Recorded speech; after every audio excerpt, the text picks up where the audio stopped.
Hi friends, today we are going to take a look at this all new Nissan Magnite and see how it feels to drive this non-turbo variant. To start with, the Magnite uses the same CMF plus A platform that underpins the Renault Triber as well as the new Kiger, which is Renault's version of the Magnite.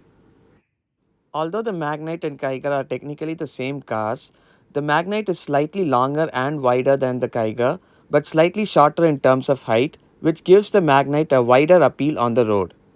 The Magnite in general has a more simple and sharper design language compared to the Kiger that looks a lot more funky. The Magnite gets a large 336-liter boot that is good enough to fit a couple of large suitcases. But it should be noted that the loading lip is quite high, which means it could take some effort to load in some heavy objects. On the inside, the Magnite's spacious cabin is accompanied by large and comfortable seats that offer great support and adjustability that the driver can easily find a comfortable driving position behind the wheel. There's even plenty of legroom and shoulder room on offer for the rear seat passengers. And since the Magnite does not have a large transmission tunnel in between, sitting three abreast won't be an issue either.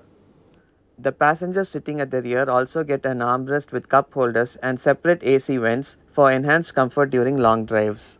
Fit and finish inside the cabin is generally good, but then there are a lot of hard plastics used, which is not a huge deal breaker considering the price point of the Magnite that starts at around 5.5 lakhs ex-showroom and goes up to 9.6 lakhs for the top end variant. For its price, the Magnite offers plenty of features such as an automatic climate control, an 8-inch touchscreen infotainment screen with Bluetooth, Android Auto, and Apple CarPlay, steering mounted audio controls, cruise control, a 360-degree surround view camera, and wireless charging. Now let's take this Magnite for a drive and see how this 1-liter non-turbo engine feels to drive. This 1-liter engine is the same 3-cylinder engine that we've already seen on the Triber before that produces 72 horsepower and 96 Newton meters of torque. The first thing that I noticed from this engine was the noise that can be heard so loud inside the cabin. There's a slight hesitation from the engine to get going under 1500 rpm, but then there's a strong surge of power all the way till 4000 or 4500 rpm where performance is really good. However, post 4000 rpm the engine gets too vocal inside the cabin and you will have to shift to the next gear to keep the passengers inside the cabin comfortable. And speaking of comfort, what I really like about the Magnite is its suspension that absorbs bumps really well in a way that the passengers don't feel the sharp bumps inside the cabin. It is very clear and evident that Nissan has tuned the suspension of the Magnite for comfort over handling, which is not a bad thing as most people who buy the non-turbo variant of the Magnite won't be pushing it to the limits. What I don't like so much though is the steering that offers no feedback and feels a little too vague for my liking. The steering is light and easy to use for parking and maneuvering between traffic at city speeds. However, it fails to weigh up at high speeds, which takes off a bit from the driving experience for me.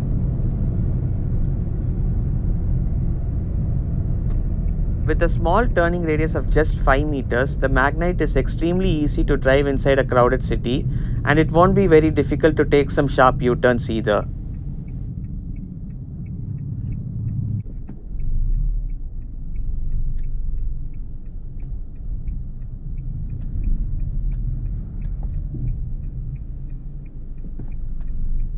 Overall, the Nissan Magnite is a comfortable sub 4-meter compact SUV to drive within the city, and Nissan also claims that the Magnite delivers a fuel efficiency of 20 kilometers per liter.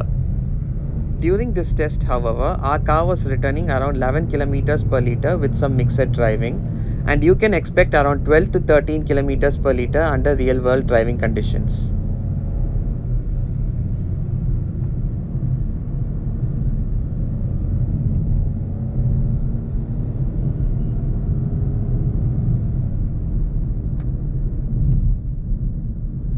Now let's discuss if the Nissan Magnite is worth buying for its asking price. The Magnite offers the most comfortable and spacious cabin in its segment along with plenty of features. It's also easy to drive within the city and performance too is quite good, especially in the mid-range. That along with the fact that the Magnite is one of the very few cars in its segment to receive a 4-star safety rating from Asian NCAP means that the Magnite is an extremely safe car for your family and it's absolutely worth buying. If you liked my review of the Nissan Magnite, please give us a like and consider subscribing to Get Set Throttle. Thank you.